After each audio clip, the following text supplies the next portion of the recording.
Hello friends, ನಾನಿವತ್ತು ಮಾಡಲು ಹೋಗಿರುವ ರೆಸಿಪಿ ಕಲ್ತಪ್ಪ ಕೆಂಡದಡ್ಡೆ ಅಂತೇಳಿ. ಇದು ಟ್ರೆಡಿಷನಲ್ ರೆಸಿಪಿ. ಇದಕ್ಕೆ ಬೇಕಾದ ಸಾಮಗ್ರಿಗಳನ್ನು ಹೇಳ್ತೇನೆ ನೋಡಿ. 1 ಕಪ್ ಅಕ್ಕಿ ತಗೊಂಡಿದ್ದೇನೆ, 2 ಗಂಟೆ ನೀರಲ್ಲಿ ನೆನೆಸಿದ್ದೇನೆ. ಅರ್ಧ ಕಪ್ ಕುಚ್ಚಲಕ್ಕಿ ಅನ್ನ, ಬೆಳ್ತಿಗೆನೂ ನಡೀತದೆ ಕುಚ್ಚಲಕ್ಕಿ ಅನ್ನ. ಅರ್ಧ ಕಪ್ ತೆಂಗಿನಕಾಯಿ ತುರಿ ತಗೊಂಡಿದ್ದೇನೆ.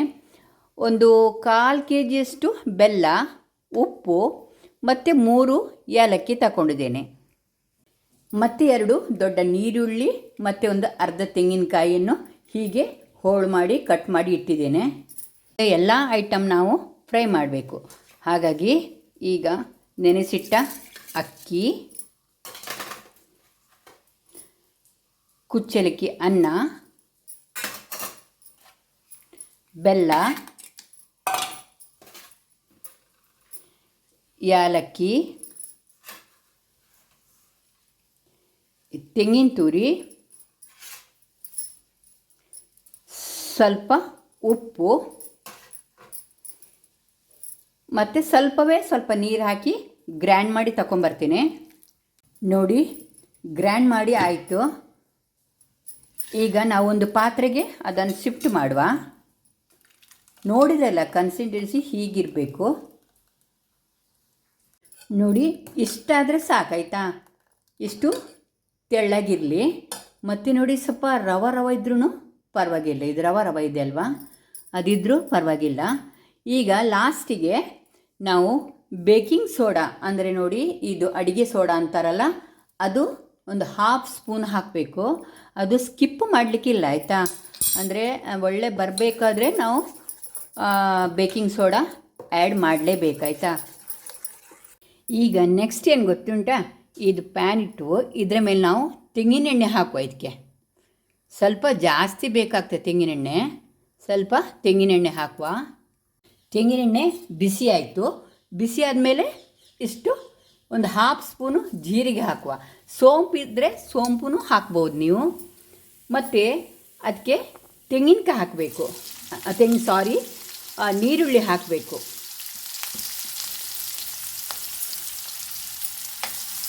ನೀರುಳ್ಳಿಯನ್ನು ಸ್ವಲ್ಪ ರೆಡ್ ಬಂದರೆ ಒಳ್ಳೆಯದು. ಈಗ ಹೈ ಫ್ಲೇಮಲ್ಲೇ ಇದೆ ಗ್ಯಾಸ್. ಅದರ ಒಟ್ಟಿಗೆ ನಾನು ತೆಂಗಿನಕಾಯಿ ಕಟ್ ಮಾಡಿ ಇಟ್ಟಿದ್ದೇನಲ್ವ, ಅದನ್ನು ಸೇರಿಸುವ. ನೋಡಿ, ಇದೀಗ ಚೆನ್ನಾಗಿ ಸ್ವಲ್ಪ ಫ್ರೈ ಆಗಲಿ. ಸ್ವಲ್ಪ ಒಂದು 10 ಮಿನಿಟ್ಸ್ ಆಗ್ಬೋದು. ಅಂದರೆ ಈಗ ಲೋ ಫ್ಲೇಮ್ ಮಾಡ್ತೀನಿ. ಲೋ ಫ್ಲೇಮಲ್ಲಿ ಸ್ವಲ್ಪ ಇದನ್ನು ರೆಡ್ಡಿಶ್ ಬರೋ ತನಕ ನಾವು ಕಾಯಿಸುವ. ಸ್ವಲ್ಪ ರೆಡ್ಡಿಶ್ ಆಗಿ ಬಂತು. ಇನ್ನೂ ಸ್ವಲ್ಪ ರೆಡ್ ಆಗಲಿ. ಇದನ್ನು 3-4 ವಿಧದಲ್ಲಿ ಮಾಡ್ತಾರಂತೆ. ಆದರೆ ನಾನು ಮಾಡುವ ರೆಸಿಪಿ ಇದು ತುಂಬ ಹಿರಿಯರ ಕಾಲದಿಂದ ಫಾಲೋ ಮಾಡಿಕೊಂಡು ಬರುವ ರೆಸಿಪಿಯನ್ನು. ಇದಕ್ಕೆ ಕೊಕೊನೆಟ್ ಆಯಿಲ್ ಬಿಟ್ಟು ಗೀ ಸಹ ನಾವು ಆ್ಯಡ್ ಮಾಡ್ಬೋದು. ಮತ್ತು ಬಾಯ್ಲ್ಡ್ ರೈಸ್ ಇಲ್ಲಾದರೆ ನಿಮ್ಮದು ವೈಟ್ ರೈಸ್ ಸಹ ಕುಕ್ ಆದದ್ದು ನಡೀತದೆ. ಇದು ಆಯಿತು. ಇದರ ಸ್ವಲ್ಪ ನಾವು ತೆಗೆದಿಡುವ ಆಯಿತಾ. ಇದು ಮೇಲೆ ಹಾಕಲಿಕ್ಕೆ ಒಳ್ಳೆಯದಾಗ್ತದೆ. ನೋಡಿ, ಈಗ ಈ ಹಿಟ್ಟನ್ನು ಮಿಕ್ಸ್ ಮಾಡಿಟ್ಟ ಹಿಟ್ಟನ್ನು ಹೊಯ್ಯುವ.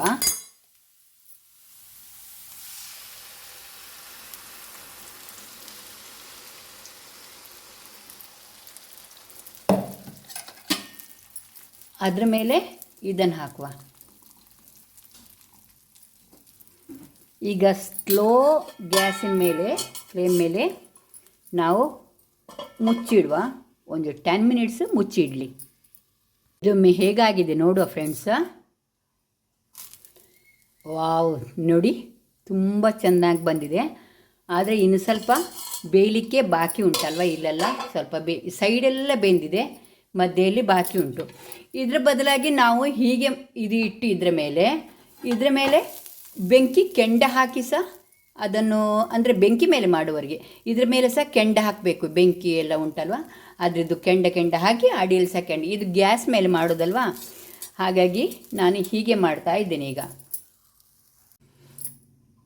ಈ ಮುಚ್ಚಳ ಬೇಡ, ಯಾಕಂದರೆ ಇಲ್ಲಿ ನೋಡಿ ಟಚ್ ಆದಾಗೆ ಆಗ್ತಾ ಉಂಟು, ಅಂದರೆ ಹಿಟ್ಟು ಇದಕ್ಕೆಲ್ಲ ತಾಗ್ತಾ ಇದೆ ಸೈಡಲ್ಲಿ ಅಲ್ವಾ.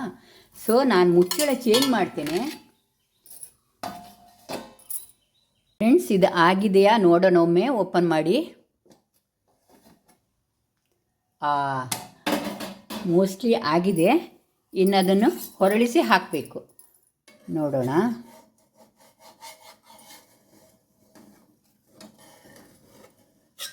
ನೋಡಿ ಹೇಗೆ ಬರ್ತಾ ಉಂಟಲ್ಲ.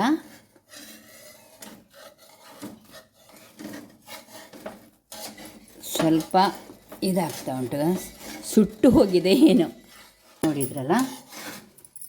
ಈಗ ಇದನ್ನು ಉಲ್ಟ ಹಾಕಬೇಕಾಯ್ತಾ.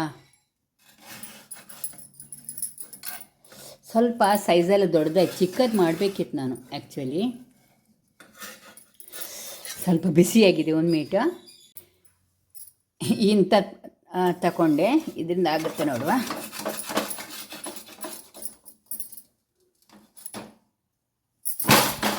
ಓ ಸುಟ್ಟಿದೆ ನೋಡಿ, ಆದರೆ ತುಂಬ ಒಳ್ಳೇದು ಬಂದಿದೆ. ಘಮ ಘಮ ಪರಿಮಳ ಬರ್ತಾ ಉಂಟು. 2 ನಿಮಿಷ ಬಿಡುವ. ಈಗ ನಾವಿದನ್ನು ಹೊರಳಿಸಿ ಹಾಕುವ. 1 ಮಿನಿಟ್ ಗ್ಯಾಸ್ ಬಂದ್ ಮಾಡಿ ಅದರ ಮೇಲೆ ಹೊರಳಿಸಿ ಹಾಕುವ ಫ್ರೆಂಡ್ಸ್.